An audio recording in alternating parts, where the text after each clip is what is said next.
Di bulan Rajab, ulama Ahlus Sunnah wal Jamaah sepakat terjadi peristiwa besar, yang mana peristiwa itu demi Allah tidak pernah akan terulang sampai hari kiamat. Peristiwa apa? Isra wal Mi'raj baginda Nabi Muhammad sallallahu alaihi wasallam. Peristiwa itu terjadi tepatnya di tahun 10 kenabian baginda Nabi Muhammad sallallahu alaihi wasallam. Ketika itu, tahun itu disebut dengan Amul Huzun, ya, tahun kesedihan. Kenapa? Karena di tahun itu baginda Nabi Muhammad sallallahu alaihi wasallam ditinggalkan oleh dua orang yang paling berjasa dalam hidup beliau sallallahu alaihi wasallam, dalam perjuangan dakwah beliau sallallahu alaihi wasallam. Yang pertama, Rasulullah ditinggalkan oleh istrinya tercinta, Sayyidatina Khadijah Al-Kubra radhiyallahu taala anhu. Subhanallah, wafat istri tercintanya. Istri yang dihabiskan hartanya demi perjuangan Islam. Baju-baju besi para sahabat Nabi semuanya, senjata-senjata yang dipergunakan untuk perang Badar, perang Uhud, itu semua dibeli dengan hartanya Bunda Khadijah. Allahu Akbar. Habis ikhwah. Sampai ketika Bunda Khadijah menjelang wafatnya, dipanggilnya putri tercintanya Sayyidatina Fatimah. Ya Fatimah, sini anakku. Apa kata beliau? Tolong sampaikan ke ayahmu Nabi Muhammad SAW. Sampaikan ke ayahmu, aku minta jubahnya satu untuk membungkus kalau aku mati nanti. Kata putrinya, Bunda, kenapa enggak Bunda sendiri yang minta? Kata Bunda Khadijah, aku malu sayang. Begitu disampaikan kepada ayahandanya, baginda Nabi Muhammad SAW langsung menghampiri istrinya tercinta Khadijah. Wahai istriku, kata Rasulullah, kenapa kau malu? Jangankan kau minta hanya satu jubahku, Islam ini atas perjuanganmu. Kau pinta semua yang ada dalam Islam, aku akan berikan semua kepadamu. Subhanallah, saking hebatnya perjuangan Bunda Khadijah. Wafat Bunda Khadijah. Di tahun yang sama, pamannya juga wafat, Abu Thalib, yang sampai dia mati tidak bisa mengucapkan dua kalimat syahadat. Tapi sepanjang hidup pamannya Abu Thalib, Rasulullah SAW, tidak ada yang berani orang kafir Quraisy mengancam, sentimen, tidak ada yang berani waktu pamannya masih hidup. Karena pamannya yang membackup, siapa yang coba-coba mengganggu keponakanku, maka dia berhadapan denganku. Subhanallah, di backup. Pamannya pun wafat. Rasulullah sedih. Nah, di kesedihan yang memuncak itu, kemudian Allah menghibur kekasihnya dengan di Isra wal Mi'raj kan baginda Nabi Muhammad sallallahu alaihi wasallam. Allahu Akbar. Ya, dan kisah Isra wal Mi'raj ini Allah tulis dalam Al-Qur'an dalam surat Al-Isra ayat 1. Subhanalladzi asra bi 'abdihi lailan minal masjidil haram ilal masjidil aqsa ila akhiril ayat. Ya. Kenapa ayat ini dimulai dengan subhana, maha suci Allah? Ini bermakna, kata ahli tafsir, bahwa Allah suci dari kelemahan, suci dari ketidakbisaan, suci dari ketidakmungkinan.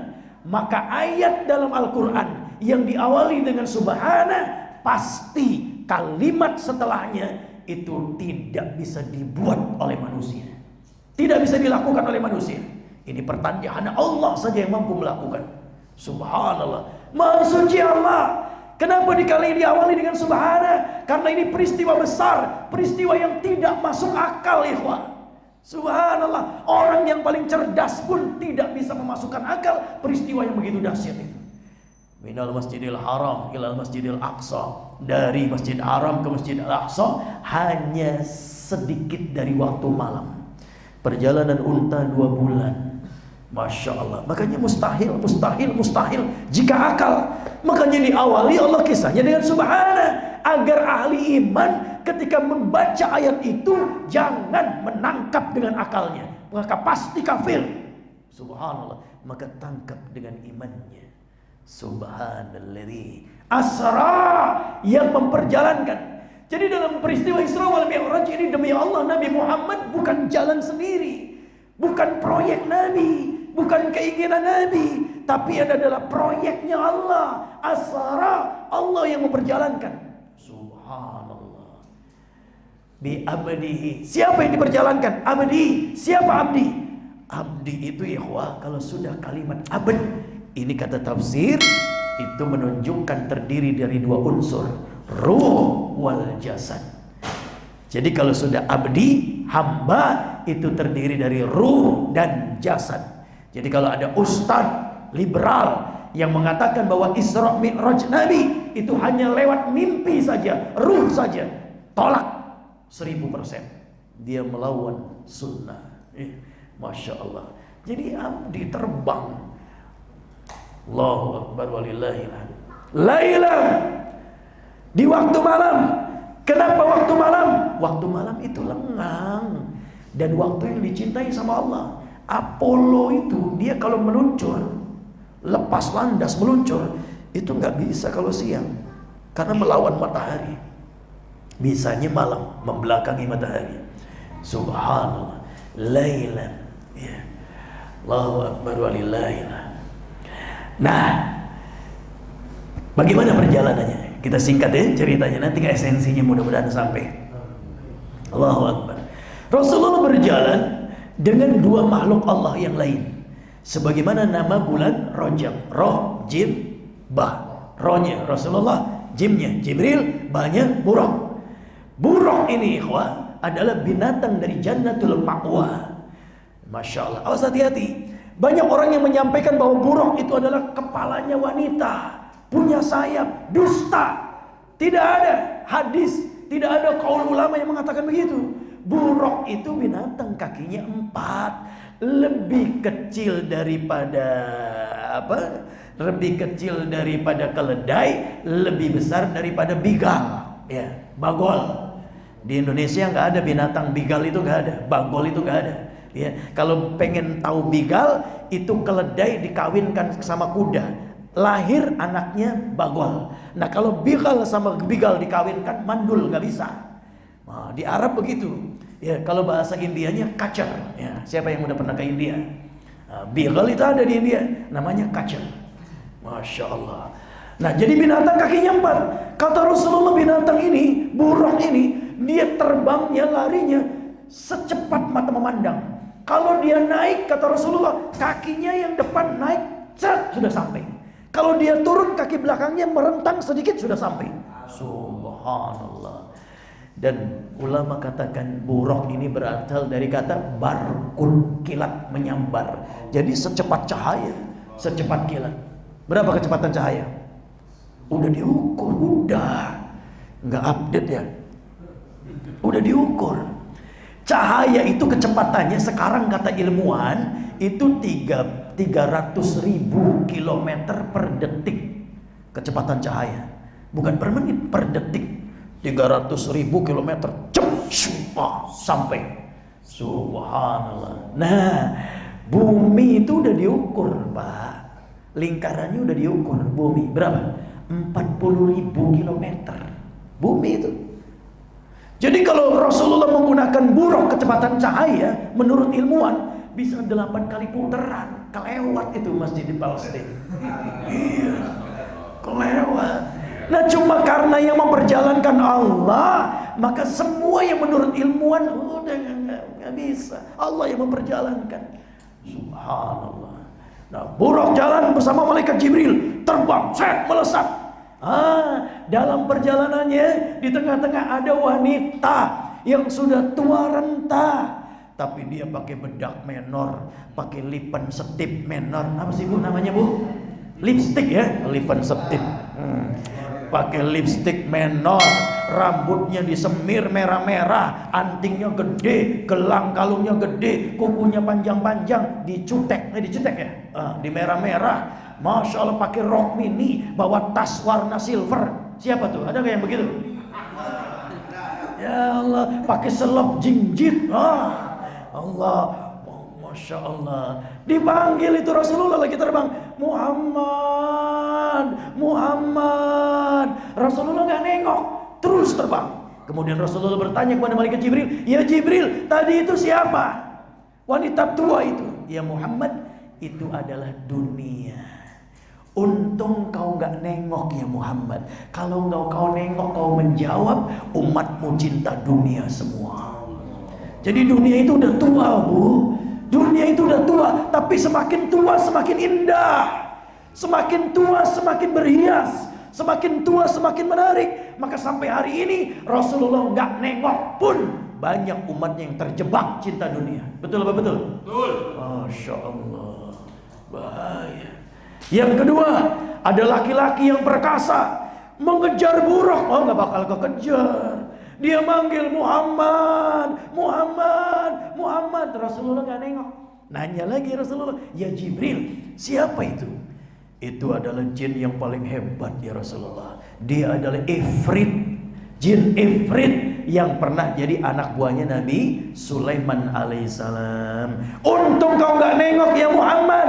Kalau seandainya kau nengok, umatmu semuanya pasti gila dukun. Umatmu semua pasti akan pergi datang ke dukun berbondong-bondong. Dukun pakai jin nggak? Pakai jin, kerja sama jin dukun itu. Nah gitu. Jadi Masya Allah, alhamdulillah Rasulullah nggak nengok. Rasulullah nggak nengok aja masih banyak yang pergi ke dukun, betul? Banyak. Allahu Akbar. Nggak masuk akal lagi ya. Dukun cinta ya. Nyari jodoh datang ke dukun ya. Masya Allah. Ada lagi yang lebih gelo lagi. Dia pengen jadi anggota dewan, pengen jadi anggota DPR RI, lulusannya doktor, datang ke dukun yang SD gak lulus. Astagfirullah. Mbah, saya pengen jadi anggota dewan, Mbah. Saya pengen jadi DPR RI, Mbah. Coba Mbah, bagaimana caranya? Dilihat sama dukun. Oh, kamu auranya belah ketak nih. Kata dukun, kamu auranya gelap ini. Jadi gimana Mbah? Bisa dibuka, tenang aja. Kata Mbah, cuma lumayan mahal biayanya. Berapa Mbah? 100 juta.